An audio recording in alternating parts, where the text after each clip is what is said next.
The hunter skiff put down in my yard before the dust of its braking burn had anywhere to go, and I was already moving, because I had seen the gun blisters under its wings while it was still a glint in the eastern sky. I grabbed my spare gloves off the bench, shoved them into Sarah's hands, and dragged a grease rag across her cheek hard enough to leave a smear. She didn't ask. She just pulled the gloves on and bent over the manifold I'd been cursing at since breakfast, like she'd been born under it. Two of them came down the ramp. Vethari. You don't mistake Vethari for anything else once you've seen one. The height, the way the bones of the face sit a little too fine, the ears tapering back under the helmet line. These two wore charcoal field plate with no insignia, which on a frontier world like Caro's Reach means exactly one thing: bounty work. The tall one carried a reader wand loose in one hand the way a man carries a tool he's used 1,000 times. Depot master, the tall one said. Standard tongue, accent like cold water over stone. You are Korik. I'm Korik. You're parked on my crane line. He didn't look at the crane line. He looked at my yard, the fuel bowsers, the stacked cargo frames, Petra up in the rig cab pretending to check her load cells, old Marek in the canteen doorway with a ladle in his fist like that was normal. Then he looked at the hangar, where a slim figure in worn tan coveralls was elbow deep in a hauler's guts. We are searching for a Vethari female, he said. A fugitive. Blood crime against the ascendancy. You will assemble your workers. My workers are working. I wiped my hands slow. 43 years old, and 20 of them spent learning that the man who hurries in front of a gun is the man who gets asked harder questions. You got paper for this? He had paper. A warrant slate with seals I couldn't read and a portrait I could. The woman in the image had long hair the color of deep-sea water and eyes like struck gold, and she was wearing something with a collar of woven metal. The face was younger than the one in my hangar, softer fed, unlined by 11 months of desert light, but I'd have known it anywhere, because I'd looked at it across a crew table every evening since the night she walked out of the flats half dead with her boots full of blood. Pretty, I said, and handed the slate back. Haven't seen her. We don't get much Vethari traffic. Ore haulers and pilgrim boats, mostly. The female in your hangar, my apprentice. Took her on at season start. You want to watch her torque a feed line, that's the show we've got. He walked toward the hangar and I walked with him, not fast, talking the whole way about manifest fees and the Port Reeves thieving scale weights, the way an irritated small operator talks, the way a man with nothing in his chest but invoice grievances talks. Sarah didn't look up.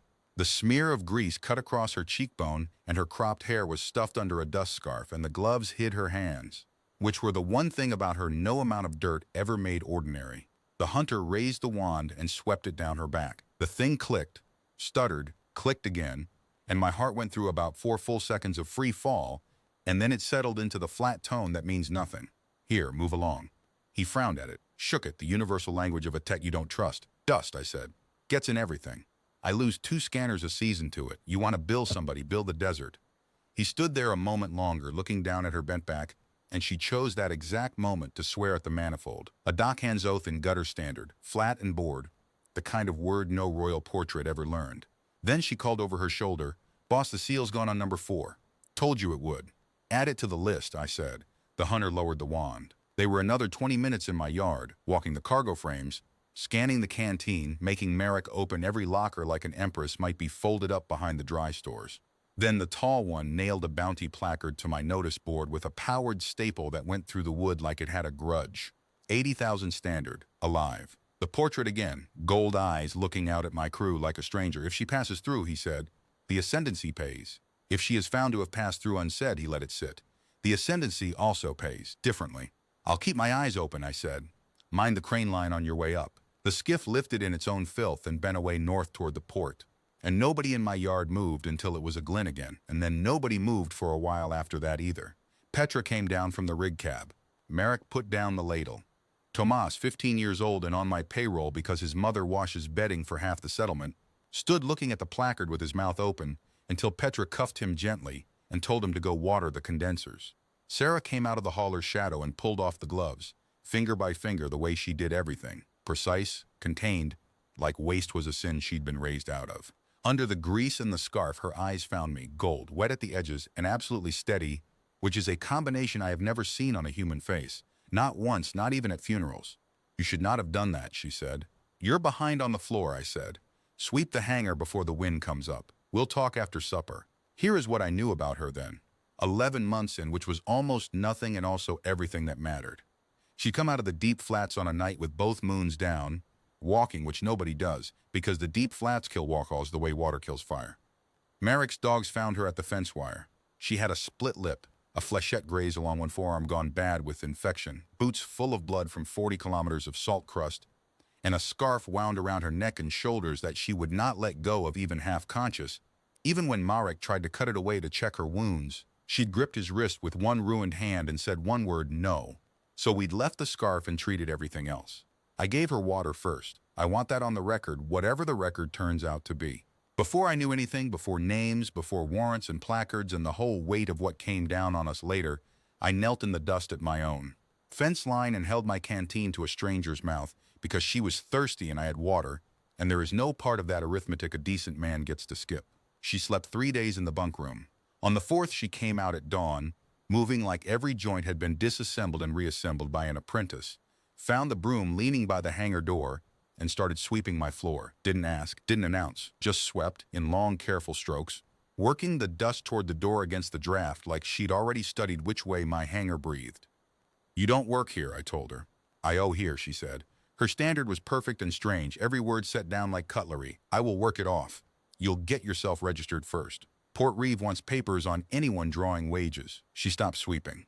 And I watched something move behind her face, fast, suppressed, gone. And I'd run cargo through 4 blockades during the Coalition War, and I knew exactly what that look was.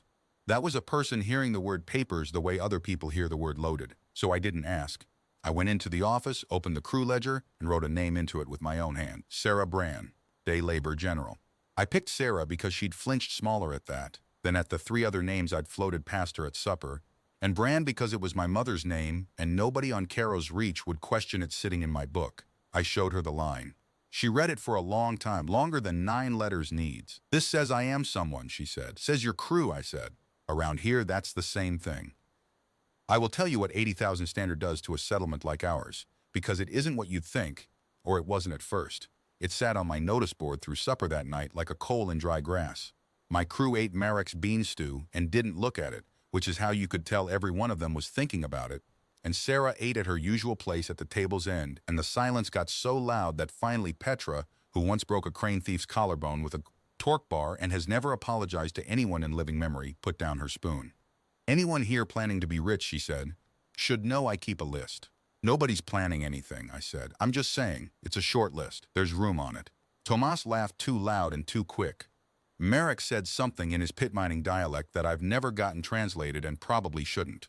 And Sarah sat very straight at the end of my table with her gold eyes down, and I watched her understand, slowly in real time, that the silence around her was an appetite.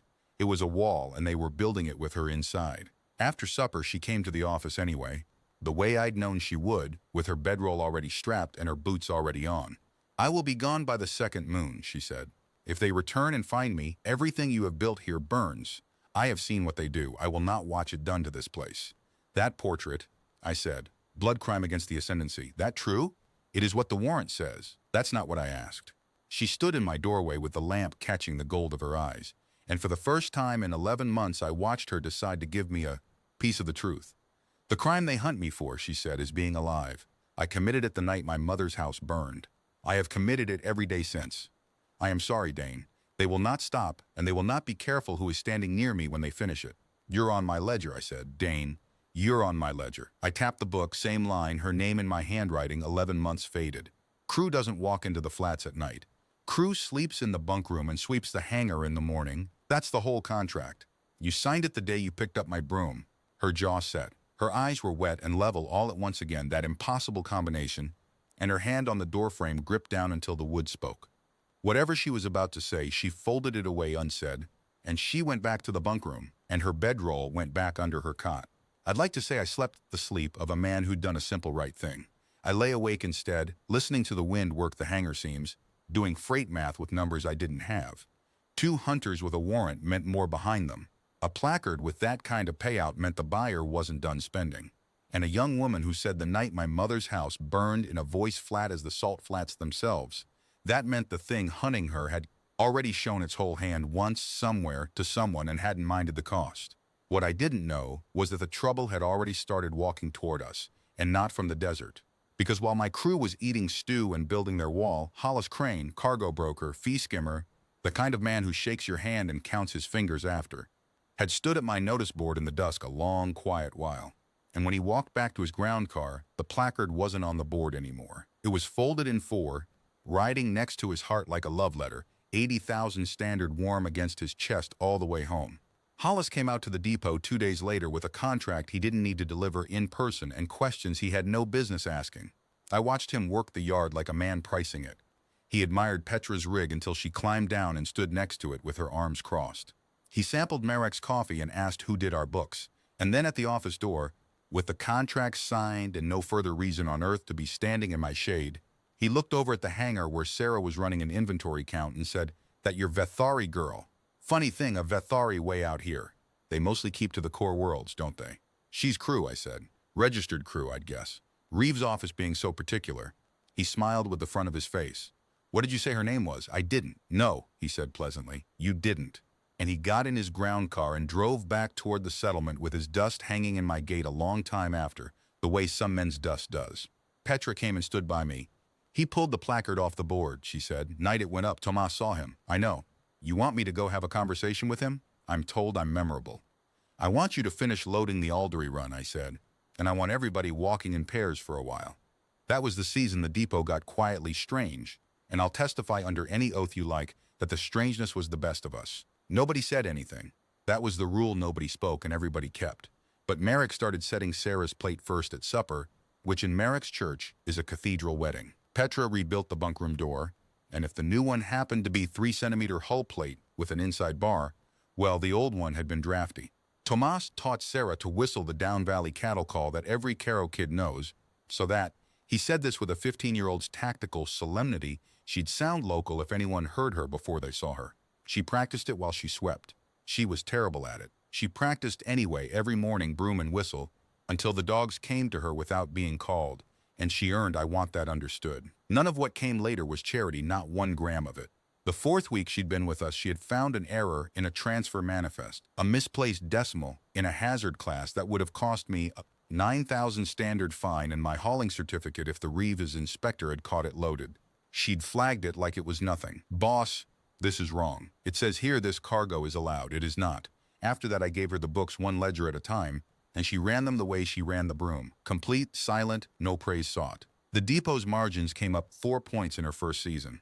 I caught myself once watching her tally a fuel reconciliation faster than my terminal could, thinking, somebody trained this woman to administer something a great deal bigger than my depot. Then I filed the thought where I filed everything else.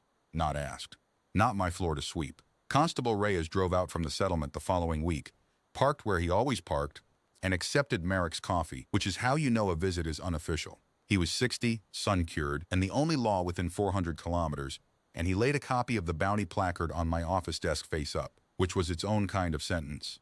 "Hunters paid the port reeve," he said, "for the arrival logs, the labor registry, and a quiet line to his office should anything Vethary-shaped buy a ticket out." That's the part I'm supposed to know. Part I'm not supposed to know is they hired Dre Castell and his salvage boys as local eyes. You'll remember Dre. You broke his nose in '61 over the water allotment. He earned it. He recalls it differently. Reyes turned his cup. "Dane, I knew your father. I'm going to ask you one question and then I'm going to finish this fine coffee and drive home and write a patrol report about how quiet the East Flats are. Is there anything out here I should be losing sleep about?" "Nothing out here but freight and dust," I said. He studied me with those old sun-creased eyes. Then he stood, drained the cup, and set it down. "Funny," he said. "That's the same thing your girl's eyes said when I came in. Word of advice from an old man who likes you. Whatever you're not telling me, the people who printed that placard aren't the kind that gets tired. The kind that gets tired is us." He was wrong about that, as it turned out. But it took an empire to prove it. The pilgrim came on foot, which should have warned me, because the last person who'd arrived at my fence line on foot was sleeping in my bunkroom under a false name. This was an old Vethary male in road-bleach robes the color of dried clay, tall once, bent now, with a staff in his right hand because his left was gone at the wrist and capped with a plain steel cuff. Burn scarring climbed out of his collar up the left side of his neck, old and deep, the kind flesh only takes when it stays to fight a fire instead of fleeing it. He stopped at the gate. He asked, in careful standard, for water. You give water on Caro's Reach. It's the first law of the flats, and there's no second. I brought him the canteen myself, and he drank with his eyes closed, and when he handed it back he looked around my yard once, Not like Hollis had, not pricing it. Like a man checking a room for exits out of 40 years of habit. I walk to the shrine at Redfall Pass, he said. I ask at each place I pass. Forgive an old man's grief. From inside his robe he drew a small slate, cracked across one corner and woke it. The face it showed wasn't Sarah's. It was a Vethari woman of middle years, silver-crowned, with a gaze that came off the cracked screen like weather. My lady is dead, the old man said. Her house is dead with her. But I have heard it told in 3 ports now that one face of that house was seen alive, walking west. I do not ask if you have seen my lady. I ask if you have seen a dead woman's face on a living girl. Up on the catwalk where she'd been restringing the hoist line, Sarah had gone absolutely still. I didn't look at her. It cost me something not to. A lot of faces come through a freight stop, I said. None like that one. I'm sorry for your loss. He studied me the way Reyes had, the way everyone seemed to be studying me lately, like my face was a manifest with 1 decimal wrong. Then he bowed, a small precise fold of the body that didn't belong to any pilgrim, and walked on west along the settlement road, his staff ticking the ground, his steel cuff catching the sun. I climbed the catwalk when he was gone small in the distance. Sarah was gripping the hoist line in both hands, and her face, composed, always composed, 11 months of perfect composure, had gone the gray of old ash. You know him, I said. Orun Skalveth. Her voice was wrong, low and stripped. Shield of the House of Corsen. He taught me to ride before I could write. He stood at my mother's left hand for 30 years. Her gold eyes came up to mine, wet, level, fierce with the effort of staying level. They told the worlds he died in the fire, Dane. They told the worlds we all died in the fire. And there it was, finally. The door she'd kept shut 11 months swinging open an inch, and behind it something so much bigger than my yard that I felt the size of it move, past me like a hauler in the dark. Supper, I said, and then my office. Whole story this time. I can't hold a line I can't see. She looked west down the settlement road where the old man had gone, dust ticking off his staff, the last shield of a burned house begging water gate to gate across a foreign desert, because somebody in 3 ports had seen a dead woman's face on a living girl. Rumor walks slow, but it doesn't stop walking. We both knew the arithmetic. If a half-blind old pilgrim could follow that rumor to my fence, the men with the gun skiffs were a week behind him at most. The whole story, she said, is a death warrant, Dane. Everyone who has ever heard it is in the ground. Then it's lucky, I said, that I already had my grave dug out here years ago. Supper. Office. Go. She let go of the hoist line. And then she did something she'd never once done in 11 months. She reached out, quick, and gripped my forearm. Gloved hand, hard grip. Gone in a second. The way crew grips crew at a funeral. The way you touch someone when words are still 3 days out from being possible.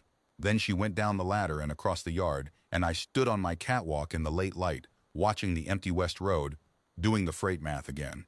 Hollis with the placard folded against his heart, Dre Castell's salvage boys getting paid to be eyes. The port reeve bought and the arrival logs read. An old shield walking the rumor west, gate to gate, with a cracked slate full of grief. All of it converging on one slim figure in tan coveralls who swept my floor every morning and was terrible at whistling and had eyes that stayed level no matter how wet they got. I'd told Reyes there was nothing out here but freight and dust. The freight, at least, was true. I just hadn't known yet what I was hauling, or what it weighed, or that there are cargoes the whole galaxy will come to your gate to claim. I found out at supper. She didn't eat. She sat at the table's end and moved Marek's stew around the bowl while the crew talked low about the aldery. Run. And when the plates were cleared, she followed me into the office and shut the new hull plate door behind her, and she stood in the lamplight and unwound the scarf from her neck for the first time since the night the dogs found her. Underneath it, against her collarbones, lay a band of woven metal, dull silver, fine as cloth, etched edge to edge with script so small it looked like texture. A second strand of something darker threaded through it, and at her throat a flat node the size of a thumbnail pulsed once, slow, like a heartbeat that didn't belong to her.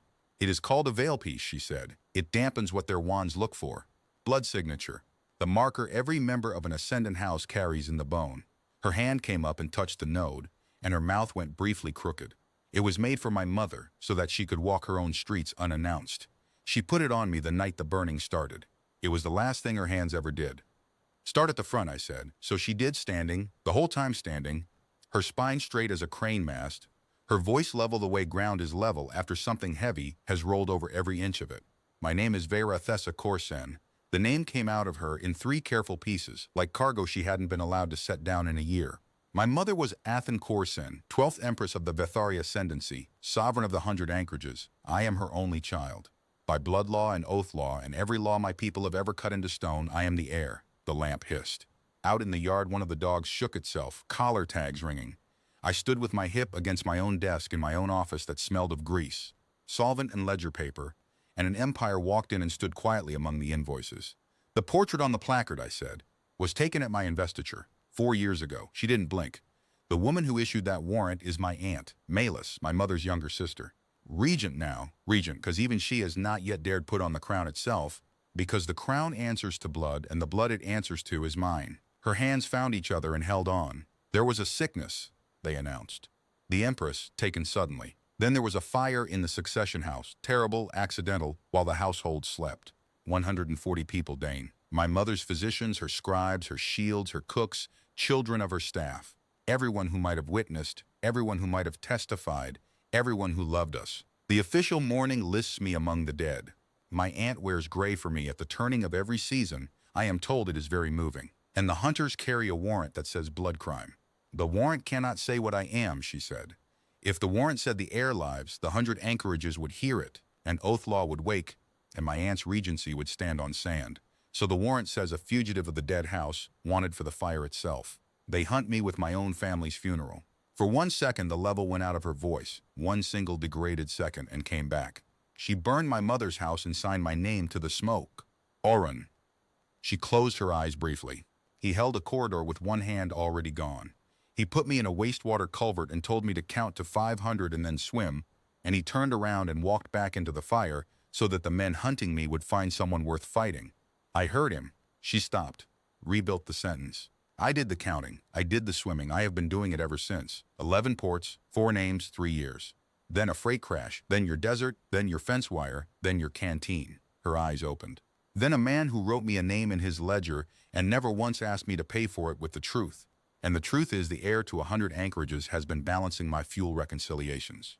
The truth," she said, "is that the safest place in the galaxy is the place where no one can imagine you. No one can imagine me here, Dane. An empress's daughter does not file manifests in a desert. She does not learn the cattle whistle from a 15-year-old. She does not," and here her voice did something I'd never heard it do, came apart at one seam, just one. "She does not sweep floors. So I swept your floor, every morning. And every morning it was the only hour of my life that has ever belonged entirely to me." The lamp hissed. I let the silence stand a while because some things deserve a moment of nobody talking. Then I picked up the crew ledger off the desk, opened it to her line. Sarah Brand, day labor, general, 11 months of wage entries in my cramped hand, and turned it around so she could see it. "Floor still needs sweeping in the morning," I said. "Wind's been pulling grit under the east door all week." She stared at me. Gold eyes, wide, wet, absolutely level, and something moving behind them that I will not insult by guessing at. The heir of the 100 anchorages stood in my lamplight, waiting, I think, for me to kneel or flinch or start calculating, waiting for the name Vera Athesa Corsen to do to me what it had done to every room it had ever been spoken in. "You understand what I have told you," she said slowly. "Every word, and your answer is the floor." "My answer is your crew," I said.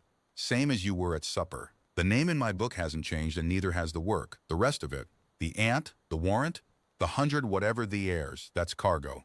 We'll haul it together or it'll crush us together, but it doesn't change whose table you eat at. That got decided 11 months ago at the fence wire, and it isn't up for review." Her hand went to her mouth, just for a moment, one gloved hand, pressed hard against her lips, her eyes shining and locked on mine over the top of it. And then she took the hand away and stood straight again. And when she spoke, her voice had the level back, but the level had something underneath it now, something with a temperature. 3 years, she said. I have watched what my name does to people. It makes them kneel, or it makes them rich, or it makes them dead. You are the first living soul to hear it and hand me a broom. She pulled the scarf back up, wound it with the old practice motion, and the pulse at her throat disappeared under cloth. My mother used to say you learn what a person is by giving them power over you and counting what they do with it. I have given you the power to end me, Dane Coric. You have done the dishes with it. Merrick did the dishes. You know what I am saying. I know what you're saying. I shut the ledger. Get some sleep, Sarah. At the door she paused with her hand on the bar and didn't turn around. Vera, she said, in this room, when it is only us, I would hear it spoken kindly once. It has been 3 years since anyone said it who was not hunting me. Good night, Vera, I said. She was a long moment going. The door shut soft behind her, and I sat down in my chair and let out about 11 months of breath. And I'd like to tell you I spent that night planning. But mostly I sat there listening to the wind and understanding, by degrees, the exact size of what had been sweeping my hangar. I got 2 more days of ordinary. I've been grateful for them since. On the 3rd day, Tomas came pelting up the settlement road on his runner bike an hour before his shift, dust-caked and wild-eyed, and didn't even put the stand down, let the bike fall in the yard and ran. Dre Castell's at the junction store. He got out. Him and his whole salvage crew, buying flechette packs. And Hollis is with them, boss. Hollis is sitting in Dre's rig like they're old friends, and there's a Vathari with them, not the two from before. A new one, big. Black plate with a red cord on the shoulder, and the store went so quiet when he walked in that I could hear the cooler hum. He paid for Dre's whole order. Didn't count it. And boss, Tomas swallowed a picture of Sarah, not the plaque picture. A new one taken here. Taken in our yard. She's got our scarf on and the South Bowser's behind her. You can see the dent. Somebody photographed her in our yard and sold it. So there it was. Hollis hadn't gone to the Reeve with a suspicion. He'd come into my yard with a contract he didn't need and a lens in his collar, and he'd sold them certainty. Petra was already at my shoulder. Merrick was already untying his apron, which, if you knew Merrick, was the most warlike act committed on Caro's Reach in a decade. Black plate, red shoulder cord, Vera said quietly. I hadn't heard her come up behind us, but her voice had gone to a register I'd never heard. Not fear. Recognition. That is not a bounty hunter. That is an oath blade of the Regent's personal guard. They do not retrieve fugitives, Dane. They close accounts. She looked at me, and her eyes were wet and level and very, very calm, the way the flats are calm at noon. Malus knows the hunt is over. What comes now is the fire. How long? He will do it correctly. He will want the roads watched and the dark to work in. She gazed west toward the settlement, toward Hollis and his 30 silver pieces, and something old and royal moved across her face like the shadow of a flag. Sunset. We have until sunset. I looked at my watch, then at my crew, a crane operator, a cook, a boy, a constable 40 minutes away who liked his patrol reports quiet, and the rightful empress of the 100 anchorages, holding a manifest slate she'd been updating when the world ended. All right, I said. Petra, drop the Aldry load. I want the rig free and the boom over the gate line. Merrick, water and med kit to the pump house. Then get Tomas's mother on the line. He sleeps in town tonight. Tomas, don't argue. You're the only one of us who can make that bike fly, and I need Reyes to hear about this from a face he trusts. Move. They moved. And Vera Athesa Corsen stood in the middle of my yard in her tan coveralls, watching humans run to their stations for her, and I saw her composure crack open, not into tears, never tears, but into something that looked almost like awe.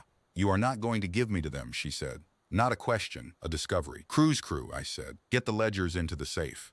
If we're still standing tomorrow, the Reeves inspector is due Thursday, and I'm not failing an audit over an empire. The old man came back an hour before dark, walking out of the west with his staff ticking, and stopped at my fence wire exactly where she'd fallen 11 months before. I went out to him with the shotgun broken open over my arm, which on Caro's Reach is a manner of speaking, not a threat. Both true things at once. You're a long way from Redfall Pass, Pilgrim. There is no shrine at Redfall Pass, Oren Skalveth said. There is a relay tower and a man who sells noodles. I have walked 400 kilometers of this desert on a rumor, Depot Master, and this evening the rumor grew a skiff with gun blisters and an oath blade in the settlement buying flechettes. So I have stopped pretending to walk past your gate. He drew himself up out of the pilgrim's stoop, and even one-handed, even burn-scared, even old, what stood at my wire for a moment was unmistakably a soldier of a great house. I will ask you plainly once, and I am too old for the answer to frighten me. Is she here? Who's asking? The pilgrim or the shield? The shield is dead, he said. He died in a corridor with his lady's house burning around him, and the regent's men stepped over him on their way to count bodies. And what got up after they passed has been walking from world to world ever since with nothing left but the question. His voice didn't rise. It just wore through like the desert had been sanding it for 3 years. I held her on my knee the day she was named, human. I burned for her. If she lives, I will see her face before I die. If this is a trap you have built with my grief, I ask you to shoot now and be quick, because I have no fight left to give you and no third thing to live for. Behind me, the pump house door opened. I hadn't told her to stay put because I'd known better than to waste the words. She came across the yard in the last red light with the scarf still up and stopped 10 paces from the wire, and the old man looked at her, at a depot worker in tan coveralls, cropped hair, grease at her collar, and I watched him not dare.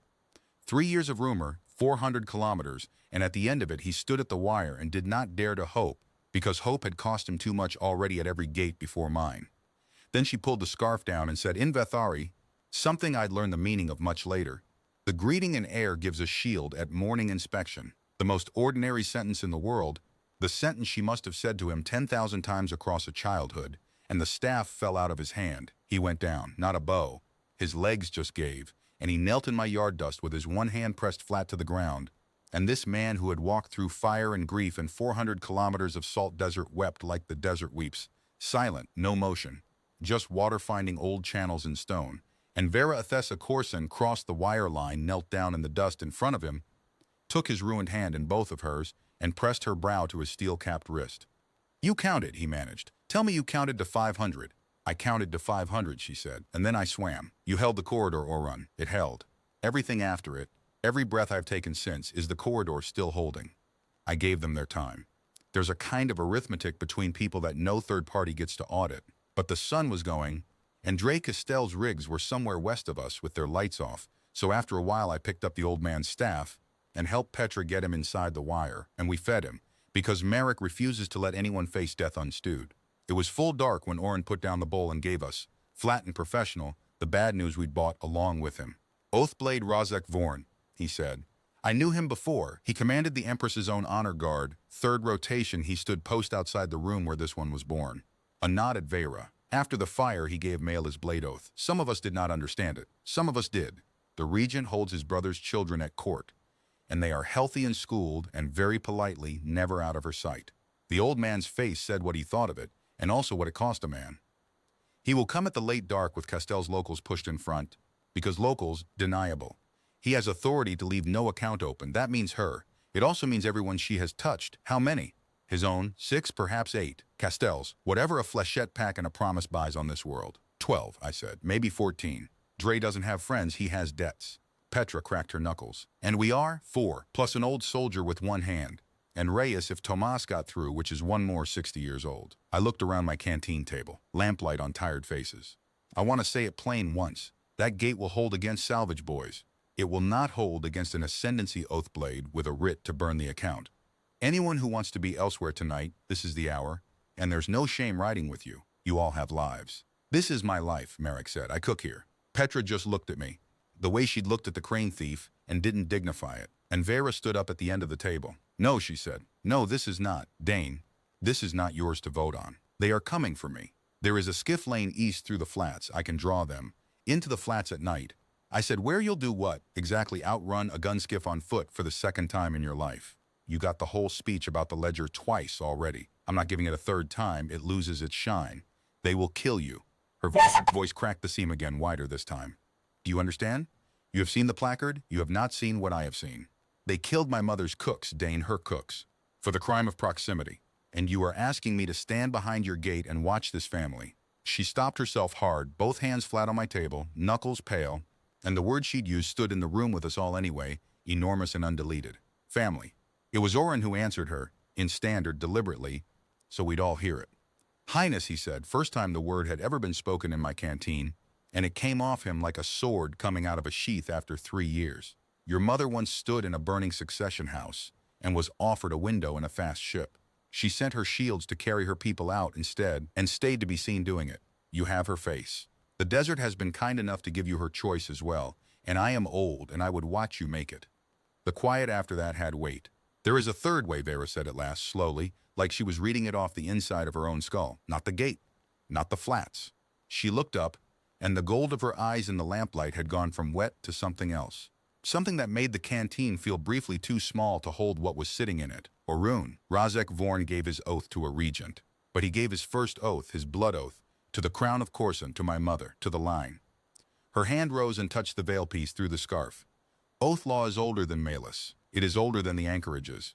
If a blood-sworn soldier looks upon the unveiled face of the living heir, not a rumor, not a portrait, the face, the blood, unveiled before witnesses, then his oath wakes and he must choose, there in front of his own men, the crown or exile from the law forever. There is no third road, and every Vethuri knows there is no third road. It is the oldest stone we have." "You want to unveil," Orun said.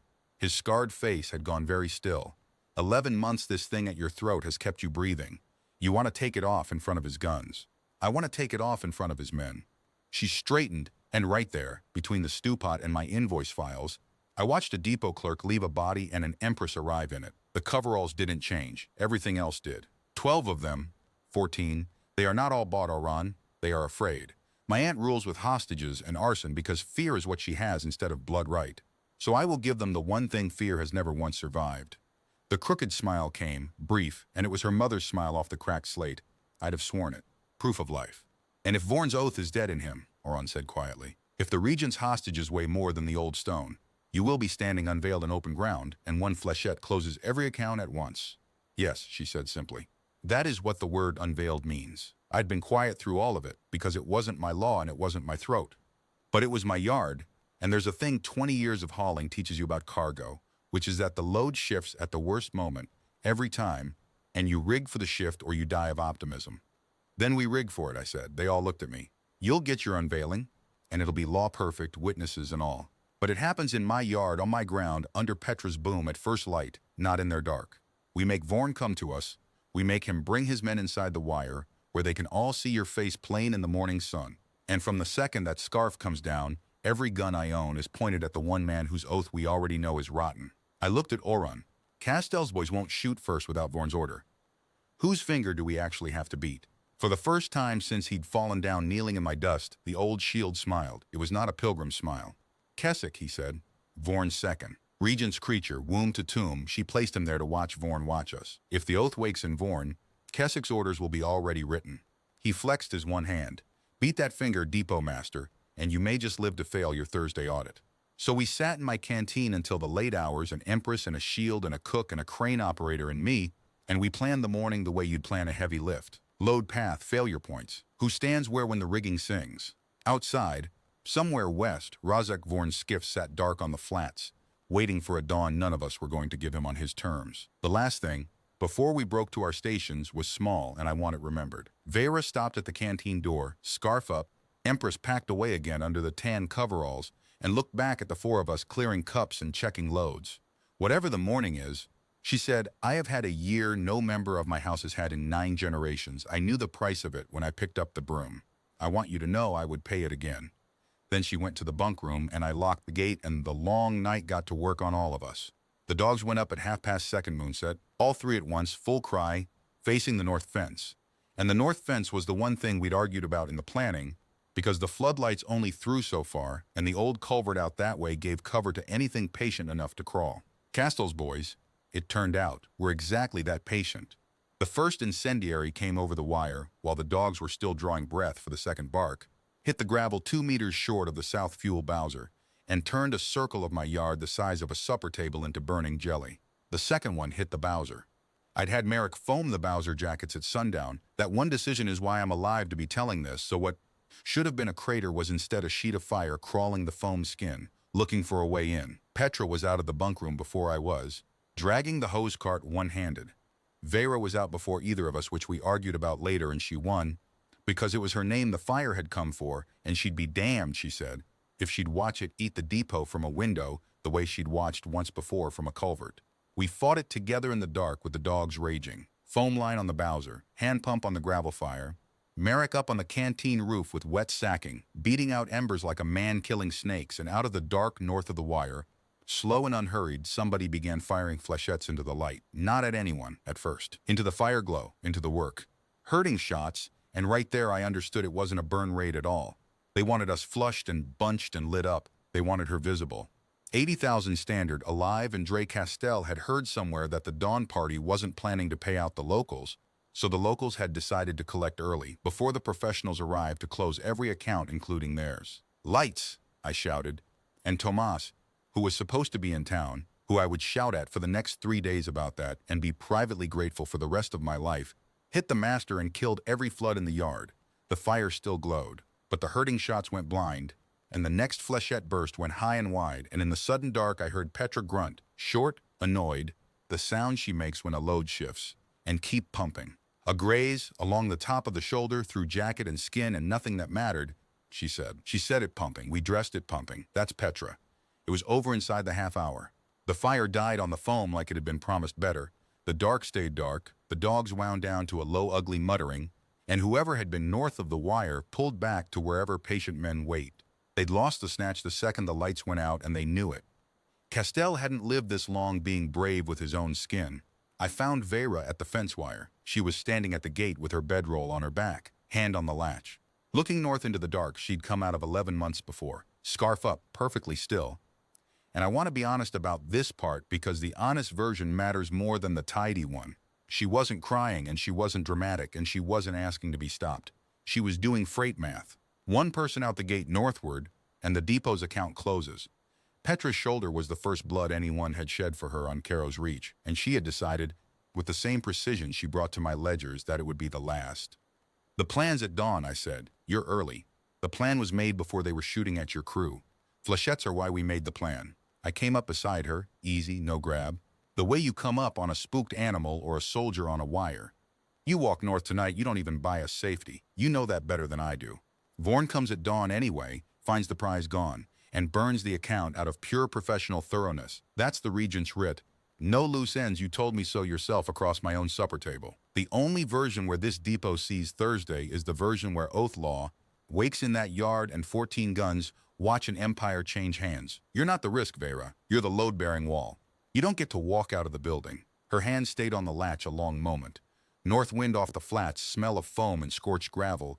Petra in the lit canteen doorway getting her shoulder rewrapped and complaining about the bandage tension. My mother had a shield wall around her the night it mattered, she said. And she sent it away to carry the staff out, and she stood alone, and she burned. I have spent 3 years certain that was the holy thing, the thing I had to live up to. Her hand came off the latch, she turned, and the gold of her eyes found me in the dark. It only now occurs to me she would have been better counseled by a freight hauler. Stay, hold the wall, win. You are very bad for my mythology, Dane. Mythology doesn't pass audits. Get some sleep. Dawn's coming. She got 3 steps toward the bunk room before the dogs went up again. Once short, a different register entirely. The one that means somebody at the gate who smells of fear, and out of the settlement road dark, hands high, empty, walking like his knees had been borrowed from an older man, came Hollis Crane. Petra had the shotgun off the rack before he reached the light. I let him stand in it a while, hands up, sweat-cutting tracks through the road dust on his face. The man who'd photographed my crew in my yard with a lens in his collar and sold the certainty that brought the fire. They're going to kill everyone, he said. Just like that, no opening bid, which from Hollis Crane was itself a confession of how far past trading he'd gotten. I was there, Corrick. In Dre's rig tonight before I heard the Oathblades man, the thin one, on the comm to Dre, the payout schedule. There isn't one, you understand. Dre's boys think they're collecting at dawn, and the thin one's already assigned who sweeps the wire after. Locals, witnesses. His eyes went past me to where Vera stood, and whatever he'd been going to call her, he swallowed it. Everyone. I sold them a photograph. I didn't sell them. He ran out, hands still up, and finished, smaller. I've got a sister in the settlement. I came to warn you. That has to count. Doesn't it count? It counts, I said. It counts exactly 1 parts cage with a lock, which is where you'll sit tonight. Partly so you can't unsell us at sunrise, and partly, you spectacular fool, because inside my wire is now the only place on this planet your account isn't already written. Marek, feed him. Petra, lock him in. You can't. Hollis started, and then visibly remembered the payout schedule, and went into the parts cage like a man checking into a hotel. So that was the night. A fire, a graze, a near walking out, and the depot's Judas at the gate by his own legs, having discovered the oldest clause in the Regent's kind of contract, which is that men who'll buy treachery see no reason to also pay for it. Keswick's bookkeeping Oren said when we told him, and said it like a man identifying a craftsman's hallmark. The boy was trained at the right desk. I didn't sleep. Past a certain age, you stop borrowing against the morning. I sat on the office step with coffee and the shotgun and watched Vera's window go dark, then the bunk room settle, then the embers north the wire die one by one, and I did what I'd told her not to do, ran the version where it goes wrong, where the oath is dead and Vorn, where the writ outweighs the stone, where the morning ends with my crew face down in the yard for the crime of a canteen at a fence wire. I ran it through to the end. Then I poured out the cold coffee and ran the other version, the one where we win, until I believed it the way you have to believe a heavy lift before you signal the crane. The eastern sky went gray. Out on the flats, engines lit. They came at the hour before light, which Oren had called to the minute, and they found my gate floodlit and open. That stopped them better than any wall. 14 men geared for a dark hour's burn stood at the edge of my light with their night optics useless, looking down 100 meters of swept, empty illuminated yard at one human standing, alone by the fuel bowser with a mug of Marek's coffee, me. Above and behind me, Petra's crane boom hung out over the yard with a 40-ton lift frame swaying gently on the hook, which is not a weapon. Officially, any more than a broken open shotgun is a threat. Dre Castle's locals bunched at the wire like cattle smelling a storm. The Vithari didn't bunch. 6 of them moved up in a spread line with their weapons low, black plate drinking the floodlight, and the man at their center wore the red cord on his shoulder and a face like the offside of an anvil, Razek Vorn. Big even for Vethary, gray at the temples, moving with the unhurried economy of a man who had never once needed to seem dangerous. A pace behind his left shoulder walked a smaller one, sharp-eyed, mouth like a paper cut. I made him for Keswick before anyone said the name. Vorn stopped 20 meters out. He looked at the open gate, the lights, the coffee. Professional interest professionally concealed. Depot Master Korik. His standard was better than the hunters. You were expecting us. Whole settlement was expecting you. You bought flechettes in front of the noodle man. I sipped the coffee. You're here for an account. I'm told you people do this lawfully when you can. So I'm offering lawful. The person you're hunting will stand into that light in 1 minute, in front of every man you brought, and show you the account's face. After that, you'll know what's owed and to who. That's the whole deal. Or you can burn a human settlement's freight depot on human soil over a manifest you haven't even verified, and explain the diplomatic invoice to your regent. Verified, Keswick said, and his voice was exactly the paper cut I'd priced it at. The writ requires no verification, Blade. It requires a closed account and an unmarked grave. The human is stalling toward dawn. The human, Vorn said, is correct that I have verified nothing. His eyes hadn't left me. Old eyes, careful eyes, and way back in them, something that had been sitting in a locked room for 3 years, listening for a knock. 1 minute, Depot Master. No movement on the crane. If this is theater, you will not enjoy the second act. I looked back at the pump house and nodded once. She came out into the floodlight in her tan coveralls, not robes. We'd talked about it. In the long hours, Oron had wanted to improvise her something with dignity, a cloak at least, and she'd refused with the first real laugh I'd ever heard out of her. They burned my dignity with my house, she'd said. Let them see what I wear now. Who swept this yard they're standing in. So the heir of the 100 anchorages walked out to face her mother's honor guard in work boots and a depot, crew jacket with grease at the cuffs, and I watched the Vethari line see her face by degrees. The portrait surfacing through 11 months of desert, and I heard the breathing change in 6 sets of black armor. Blood sworn of the House of Korsen, she said, standard first, so the locals and the humans would witness it plain, then the same words again in Vethari, ringing off my hangar doors. You were promised a fugitive. You were sent to close an account. Look then and close it. And she unwound the scarf and lifted the veil piece over her head and let it fall in the dust. I don't have the instruments to tell you what the node leaving her skin meant to their scanners, their blood sense, whatever machinery or older than machinery thing makes Vethari oath law work. I can only tell you what I saw with 2 human eyes in floodlight and first gray dawn. I saw 6 soldiers of an empire look at a woman in coveralls, and I saw the wands on 2 of their belts begin to shrill untouched, and I saw the spread line of the regent's own oath blades waver like heat over the flats. Proof of blood, Oren's voice rolled out of the dark by the hangar in standard, formal as a bell.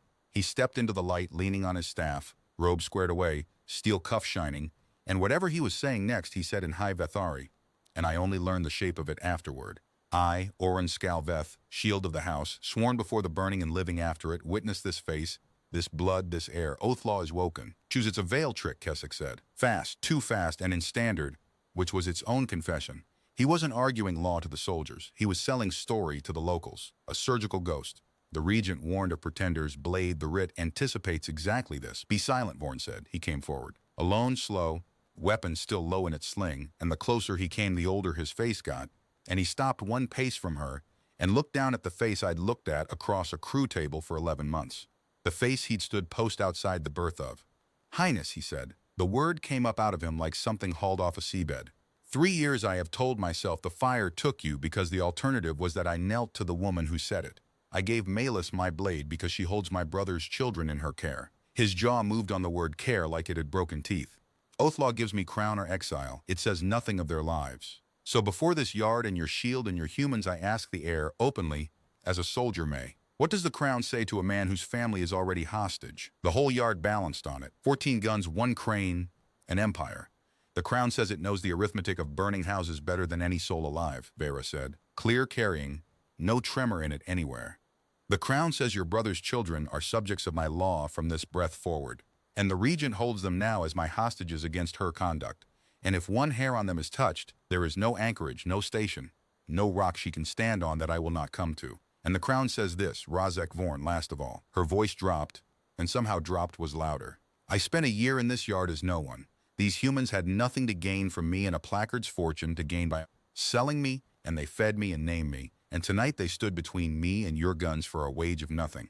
If mere humans can hold an oath they never even swore, what will the sworn of my house do now that the house is alive again? Silence. the longest of my life. Then Rosic Vorn unslung his weapon, set it down flat in the dust of my yard, and knelt. And the line broke, not into violence, into gravity. One oath blade, then a second, then all of them. Black plate folding down into the dust. Vera Athesa Corsens had swept with her own hands every morning for 11 months. Dre Castell's locals stood blinking at the wire like men who'd come to rob a till and found a coronation, and a couple of them, hedging their bets with that flawless frontier instinct, took their hats off. Keswick didn't kneel. I'd had one job in the whole choreography, one finger to watch, and I wanted on the record that O'Run called it womb to tomb 3 hours before it happened. The paper-cut mouth went flat, the hand went smooth and fast to the sidearm. Closed account, one flechette. Every problem his regent had solved in a single twitch, while the air stood unveiled in open ground, and I broke his forearm with a torque bar. I'd been drifting in from his blind side since the second Vorn started walking, one slow grease-stained step at a time. A depot man fussing with a depot tool far beneath the notice of an Oathblade's second on the most important morning of his career. People ask what humans brought to that yard against an Empire's soldiers. Nothing is the answer. Coffee and rigging and one middle-aged hauler who learned in a war you never heard of that the most dangerous thing in any room is the man ever stopped looking at. The sidearm went into the dust. Keswick went after it, gray-faced, and found Petra's boot arriving at his sternum with all of Petra behind it. And that, as we say in the freight business, closed the account. Vorn rose, looked at his second gasping in the dirt, and then at me and at the torque bar, and something passed over the anvil of his face that on a less professional man might have been the beginning of respect. You watched my left this whole time, he said.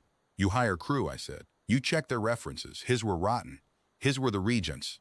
Vorn turned to Vera and bowed his head. Highness, by sunfall the regent will know her writ failed and her creature is taken. There is a window, and it is brief, and what stands inside it is everything, your word. And here's the thing I'll carry, the thing I'd watched build for 11 months without knowing what I was watching. Nobody had crowned her yet.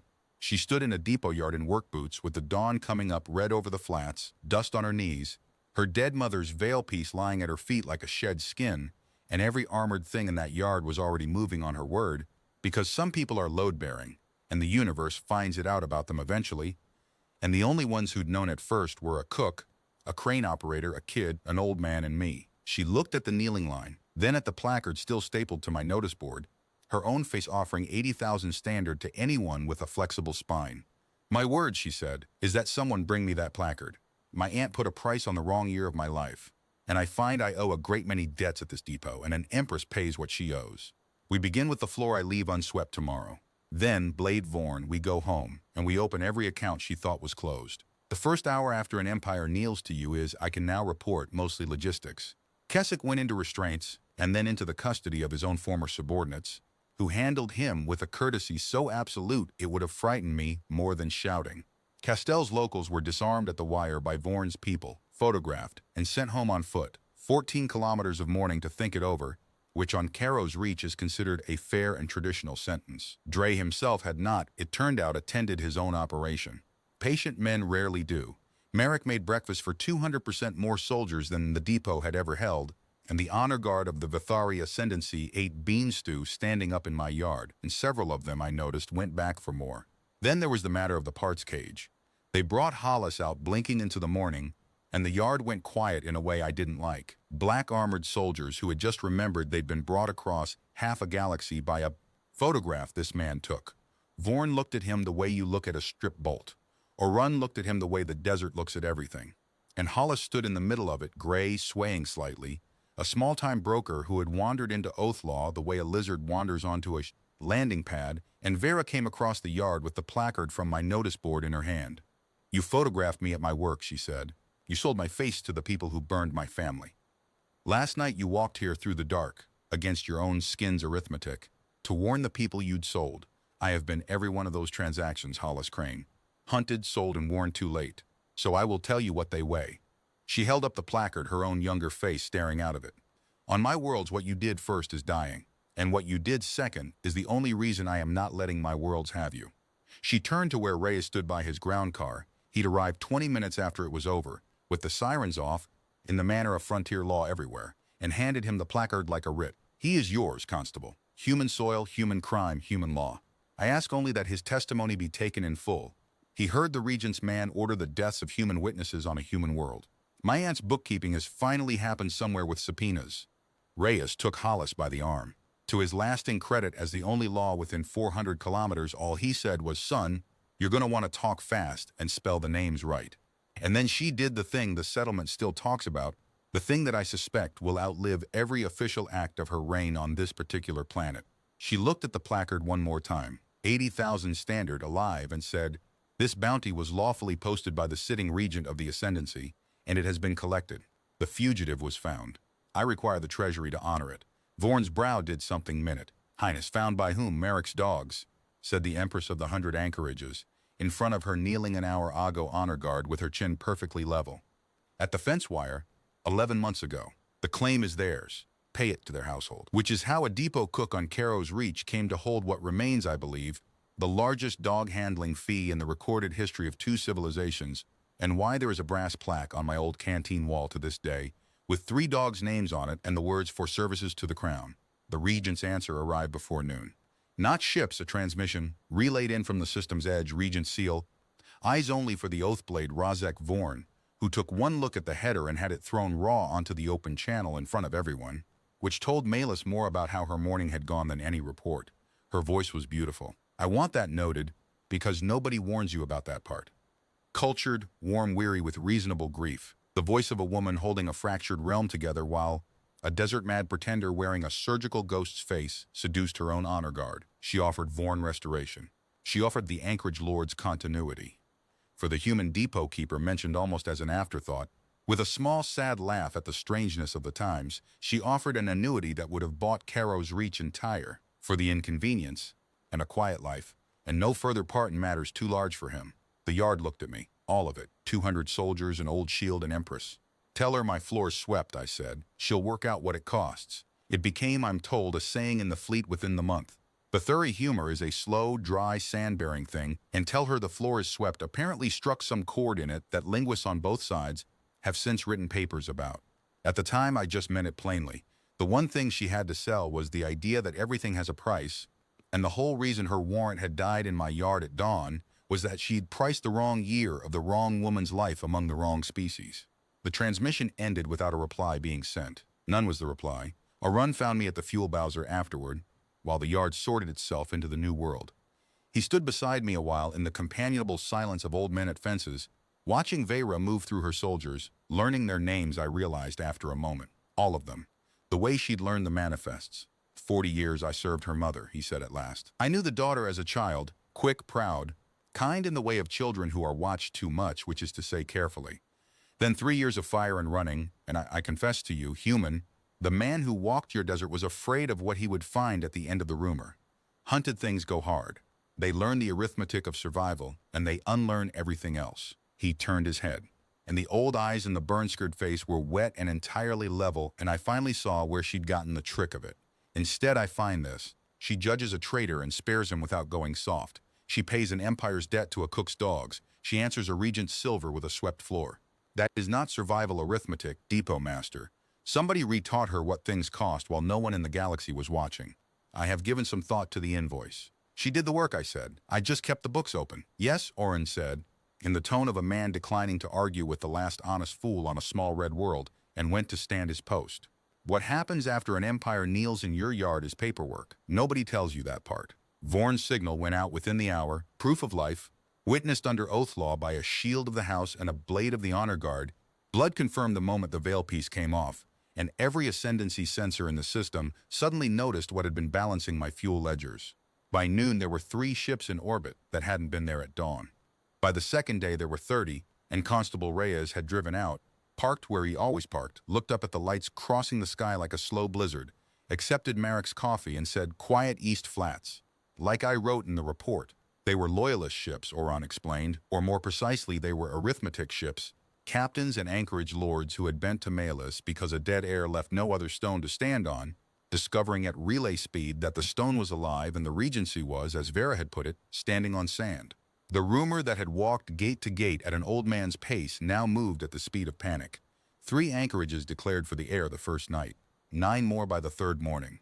Malus issued a statement calling the unveiling a fabrication, and Oath Law answered her the way the desert answers weather reports, which is to say it didn't notice. Blood had been witnessed. The stone had spoken. Everything she'd built her regency on, the fire, the morning gray, the warrant with the wrong crime on it, turned overnight from foundation into evidence. I ran a freight depot through all of it, because freight doesn't care. That's not modesty, it's the actual record. The Aldery run still had a contract date. The Reeves inspector still came Thursday, walked into a yard with 2 Ascendancy honor guards flanking my hangar door, went gray as ledger paper, and approved my certificate renewal in 11 minutes. A regional record that stands to this day. And every morning, that whole impossible week, before the dispatches and the kneeling captains and the orbital traffic, the air of the 100 anchorages came out at dawn and swept my hangar floor. The honor guard didn't know where to put themselves about it. The first morning, one of them tried to take the broom from her, very respectfully, the way you'd disarm a confused elder, and got a look that backed him into a fuel bowser. After that, they just stood post while she swept, 2 black statues bracketing the door, dust drifting past their boots in long, careful strokes, and I drank my coffee on the office step and watched the only hour of her life that had ever belonged entirely to her get shorter every day, because it was ending. We both knew it. The ships overhead weren't decoration. They were a tide, and tides come in. The court arrived on the 6th day, in the person of First Envoy Saran of the Anchorage Assembly, silver-robed, exquisite, with a face like the diplomatic corps had sanded all the weather off it, and a retinue that turned my canteen into a chancellery in about 40 minutes. They brought star charts and succession instruments and a genealogical authenticator the size of Marek's stove. They brought clothing for her, finally, robes worth more than my depot and everything in it, and they brought the assumption, polished smooth and worn comfortably, that the desert chapter was a regrettable interlude now mercifully closed, and that everything in it, the depot, the dust, the humans, was scaffolding to be struck now that the cathedral was found. I'll say this for Saren, the contempt was never loud. It was procedural. It was me explained too slowly when I asked where the fleet meant to take on reaction mass. It was Petra and Marek and Tomas thanked formally, with a tone you'd use on a vending machine. And on the 6th evening it was a document, presented to me in my own office with 2 witnesses, titled, I am quoting it exactly because I framed the thing, Settlement of Services Rendered to the Ascendant Person by Local Labor. Local Labor. 11 months. There was a number on it. It was a very large number, and it was the smallest thing I'd ever been handed. The Assembly is generous, Saren said, and wishes the account closed before departure. You will find the sum reflects the unusual nature of the services. The services, I said, concealment, provision, a small gesture that took in my yard, my crew, my life, hospitality. I signed nothing. I poured the envoy a coffee he didn't drink, and I said I'd think on the sum, and I sat alone in my office afterward for a long while with the document square in front of me, feeling the size of the thing that was leaving and the shape of the hole it was going to leave, and understanding with no real surprise that they were going to take even the goodbye and turn it into an invoice. That's what courts are for, I suppose, sorting everything into what can be owed and what can be paid. There wasn't a line in their ledger for what had actually happened at my fence wire, so they'd written the nearest thing their forms allowed. I was still sitting there when I heard, through the wall, the sound of an empress losing her temper. I never got the full transcript. The canteen-turned-chancellery had Vathari soundproofing discipline by then, and what came through was tone, not words. Saren's voice, smooth, looping, procedural, and then hers, cutting through it like a torque bar through a forearm, one sentence in High Vathari that rang off my hangar doors the way her unveiling speech had. Then silence of the high-grade diplomatic kind. Tomas, who had been refilling water carafes in the corner and who at 15 remained the finest intelligence asset on Caro's Reach, reported the sentence to the rest of us verbatim that night, having memorized the sounds and extracted a translation from the friendliest of the honor guards. What she had said was, the next person who says the words local labor in my hearing may explain to the 100 anchorages why the Empress learned what a person is worth from humans, and her own court still has not. And the morning of the 7th day, Saren came to my office step where I was drinking coffee, stood in the dust, robes and all, and said, with the weather sanded back into his face the hard way, Master Korik, Her Highness reminds me that I had not asked your name before presenting figures to you. I am instructed, a pause, and to his thin credit, he rebuilt the sentence himself, no, I am corrected. The Assembly does not buy out blood debts, and it appears we owe one. I ask your pardon. Coffee, I said. Thank you, said the first envoy of the Anchorage Assembly, and sat down on my office step in his 10,000 standard robes, and drank Marek's coffee out of a chipped mug with depot painted on it in Tomas's handwriting, and we watched the dawn traffic stack up in orbit together, and that was the actual treaty, if you ask me. Everything after was signatures. She found me at the fuel bowser that evening, the last evening, in the coveralls one final time. Overhead, her fleet was a second sky. The succession instruments were signed. The tide was at the door. She was leaving at first light to go take back the 100 anchorages, and everyone on the planet knew it except, apparently, the two of us, standing at a fuel bowser like there was a manifest to check. "I have rehearsed this," she said. "I rehearsed it sweeping this morning. It was better then. Skip to the good part, the good part." She laughed short and then didn't. Her eyes were doing the thing, wet, level, lit gold by the floods. "Dane, I have spent 6 days being measured for a crown, and every fitting, all I could think was, he will stand in that yard tomorrow, and the day after, and someone else will bring him the manifests, and the error will go uncaught. Because the only people I trust to catch what is wrong in a column of numbers are an old man with one hand and a human who writes names in ledgers." She stopped. Rebuilt. "I am not good at this. Oron says my mother proposed alliances the way other people declare wars. Vera, come with me." It came out of her all at once. The cargo finally set down. "Not as I do not have a word yet for the office.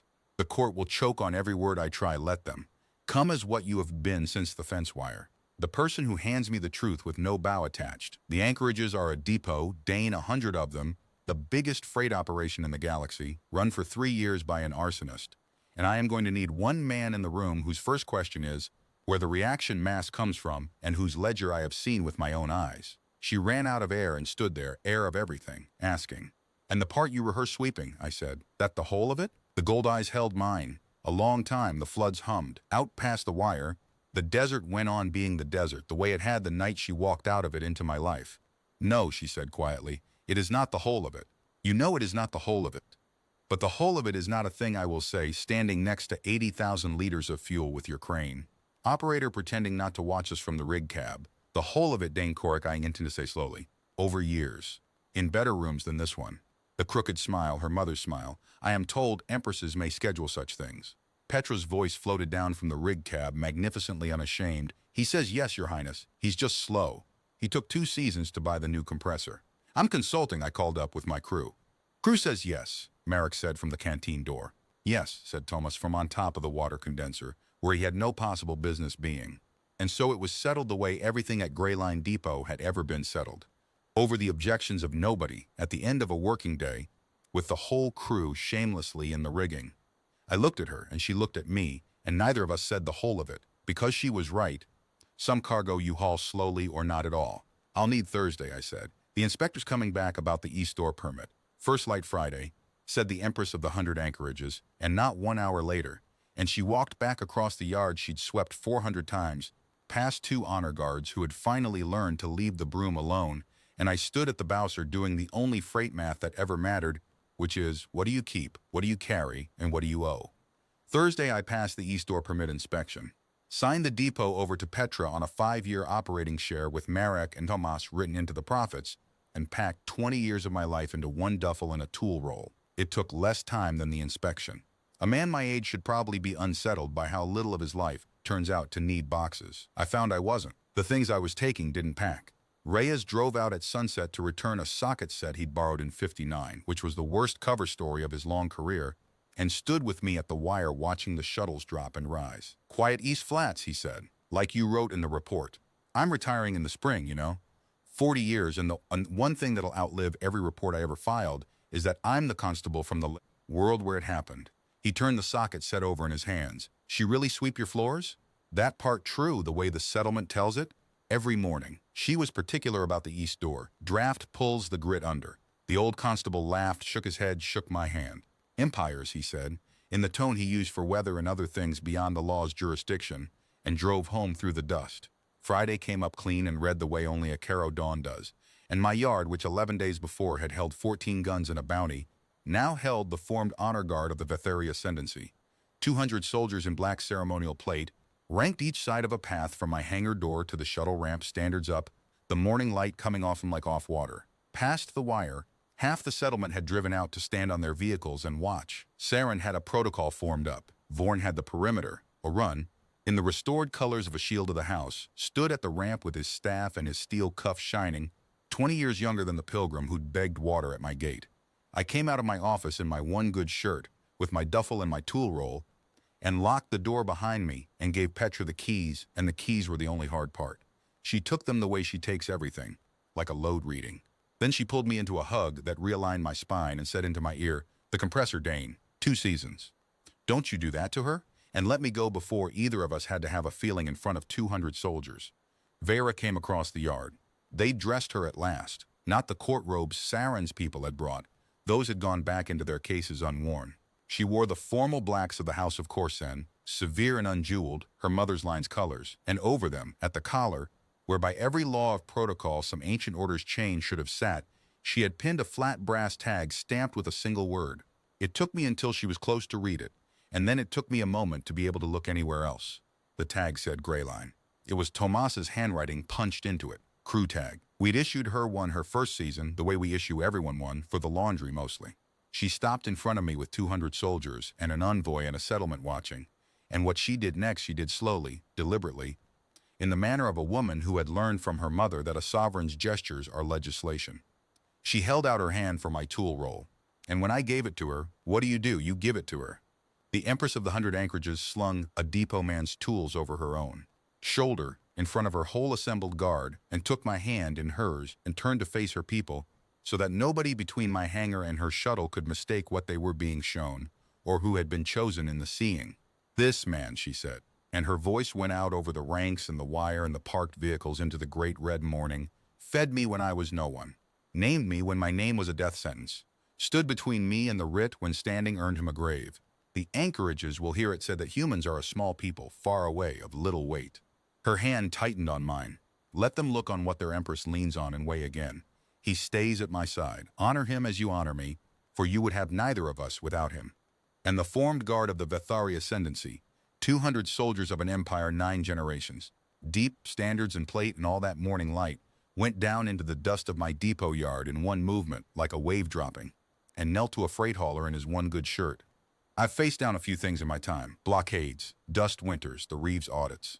Nothing ever undid me like that sound. 200 armored knees in the dust she'd swept. The dust I'd been fighting back from that hangar door for 20 years, the most ordinary dirt in the galaxy, and an empire kneeling in it because a thirsty stranger once got handed a canteen before she got asked her name. Vera leaned close, and only I heard it over the wind off the flats. You knelt first, she said, at the fence wire, 11 months before any of them. They are only catching up. There's not much arguing with an empress. I've since learned this thoroughly. We lifted with the sun an hour high. I had a window seat because rank, I am told, has privileges. I watched Greyline Depot fall away, the hangar, the Bowsers, the crane with Petra's tiny figure at the rig waving one wrench like a banner, the dark threadbare patch by the fence wire where a fugitive once fell and a different woman entirely got up, the settlement, the flats, the whole hard red world that had hidden the most important person in the galaxy for a year and asked her for nothing but honest work.